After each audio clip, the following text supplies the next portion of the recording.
अतिवृष्टीनंतर महाराष्ट्र सरकारने शेतकऱ्यांना आर्थिक मदत देण्यासाठी कोणताही प्रस्ताव केंद्राकडे पाठवला नाही, अशी धक्कादायक माहिती केंद्रीय कृषी मंत्री शिवराज सिंह चौहान यांनी लोकसभेत दिली आहे।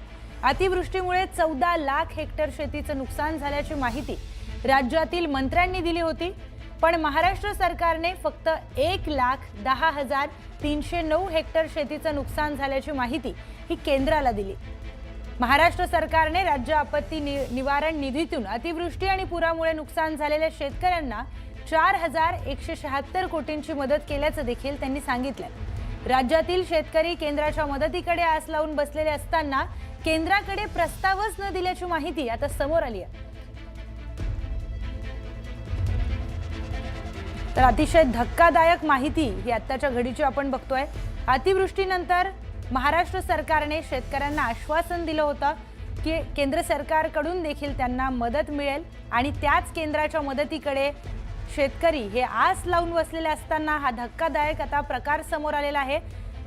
खुद्द केंद्रीय कृषी मंत्री शिवराज सिंह चौहान यांनी ही स्वतःहूनच माहिती लोकसभेमध्ये दिली आहे। आर्थिक मदत देण्यासाठी कोणताही प्रस्ताव त्यांच्याकडे पाठवण्यात आला नाही। तर अतिवृष्टीनंतर महाराष्ट्र सरकारने शेतकऱ्यांना आर्थिक मदत देण्यासाठी कोणताही प्रस्ताव केंद्राकडे पाठवला नसल्याच्या बातमीवर विरोधकांनी मात्र संतप्त प्रतिक्रिया दिल्यात। ही महाराष्ट्र सरकारने कुठली मागणीच केलेली नाही।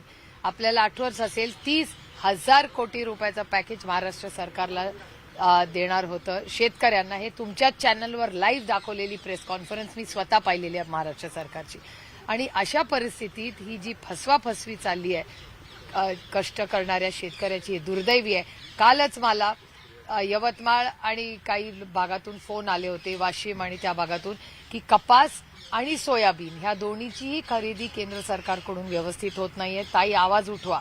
त्यामुळे असे वारंवार प्रश्न शेतकऱ्यांचे होत आहेत आणि महाराष्ट्र सरकार शेतकऱ्यांच्या बाबतीत अतिशय नैराश्याची भूमिका दिली आहे। या भूमिकेचा जाहीर निषेध करते। या संदर्भामध्ये अधिकचं आपण बोलणार आहोत खासदार ओमराजे निंबाळकर यांच्याशी। सर, न्यूज 18 लोकमत मध्ये स्वागत आहे। अतिशय धक्कादायक ही सगळी माहिती समोर येते। तुम्ही स्वतः त्या सगळ्या परिस्थितीमध्ये ग्राउंडवर होता, तुम्ही जवळून ती सगळी परिस्थिती बघितली आहे, काय पहिली प्रतिक्रिया आहे? मी ह्याच्या संदर्भात लोकसभेमध्ये तारांकित प्रश्न केला होता आणि काल त्या तारांकित प्रश्नाचं उत्तर आलंय आणि त्या तारांकित प्रश्नाला उत्तर गृहमंत्री अमित शहाजींनी त्या ठिकाणी दिलेलं आहे। राज्यमंत्री जे आपले गृह राज्यमंत्री नित्यानंद राय यांनी ते उत्तर दिलंय आणि त्याच्यामध्ये त्यांनी स्पष्टपणे सांगितलंय। मी तुम्हाला तो पॅराग्राफ थोडासा वाचून दाखवतो। वर्ष 2025 के दौरान आई बाढ़ के मद्देनजर राज्य के प्रभावित क्षेत्रों का दौरा केंद्र सरकार द्वारा मौके पर आकलन हेतु 16/10/2025 को एक IMCT का गठन किया गया है। IMCT ने 3/11/2025 से 5/11/2025 तक प्रभावित क्षेत्रों का दौरा किया गया है। इस मंत्रालय को महाराष्ट्र राज्य सरकार से कोई औपचारिक ज्ञापन प्राप्त नहीं हुआ है।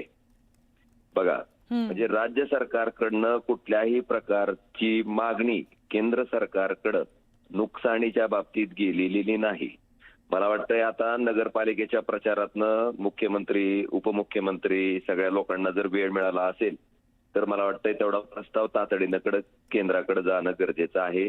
कारण ती मदत शेतकऱ्यासाठी महत्वाची आहे, राज्यासाठी महत्वाची आहे आणि नेमकं आपण कशावर वेळ देतोय, काय करतोय, सरकार म्हणून आपण आपली जबाबदारी पार पाडतोय का, मंत्री म्हणून आपण आपली जबाबदारी पार पाडतोय का, आणि ह्या शेतकऱ्यांचं ज्यांचं अतोनात नुकसान झालेलं आहे त्यांच्यासाठी ही मिळणारी मदत आहे। त्यामुळे मला वाटतंय ह्या गोष्टी अतिशय गांभीर्यानं सरकारनं घेणं गरजेचं आहे।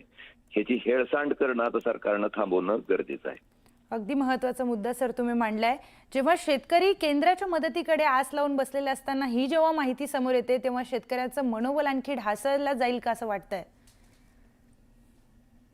निश्चितपणे कसं आहे, जेव्हा प्रचंड प्रमाणात अशी अपरिमित हानी होते आणि मग त्याच्यातनं जेव्हा संसार उभा करायचा असतो तेव्हा फार प्रतिकूल परिस्थिती असते त्या शेतकऱ्याच्या समोरची। जमिनीतली माती सगळी वाहून गेलेली आहे, ती पूर्वरत करायची आहे, विहिरीत गाळ साठलेला आहे, ते उपसायचं आहे।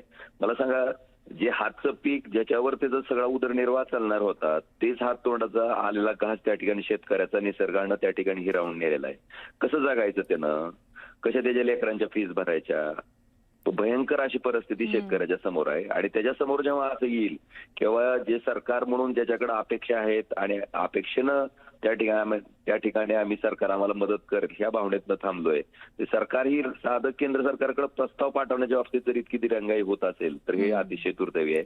आणि हे कालच्या उत्तरात आलंय. काल 2 डिसेंबरला जो मी तारांकित प्रश्न केला होता तो उत्तराला आला होता 5व्या नंबरला, आणि त्याच्यात हे उत्तर केंद्र सरकारनं दिलेलं आहे आणि हे दुर्दैवी आहे राज्य सरकारचं वागणं. निश्चितच सर, धन्यवाद आपण दिलेल्या प्रतिक्रियेसाठी.